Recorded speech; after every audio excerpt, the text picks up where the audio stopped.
So let's talk about your preaching.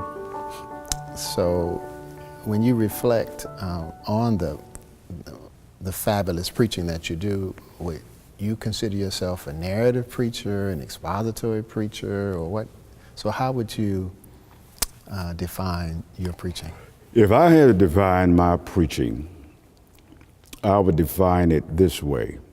I am a narrative preacher who uses the dialectic. Mm-hmm. Now you got to tell everybody about the dialectic. All right. The dialectic comes from the Hegelian understanding of how all of history, from Hegel's standpoint, dealt with the whole notion of a thesis, that there was a positive side of history, an antithesis, that which mitigates against that which is positive. Out of that tension, one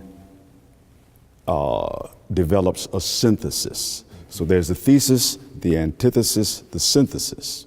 Now, when we studied the dialectic under Dr. Proctor, he included two things in the dialectic for homiletics. One, he said, there must be a proposition. And the proposition is one succinct, declarative sentence that defines what the sermon is all about. Yes. If you can't say what the sermon is in one sentence, then you really don't have a real handle on what you're talking about. He said, because there's the tension between the thesis and the antithesis, out of that tension, before you get to the synthesis, you must raise what he calls the relevant question.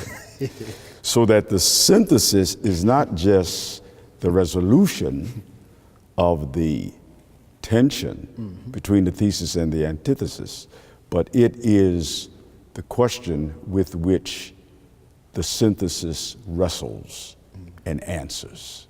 So for me, I would consider myself one who loves narrative preaching. I love to preach stories, and I do it in the dialectical context.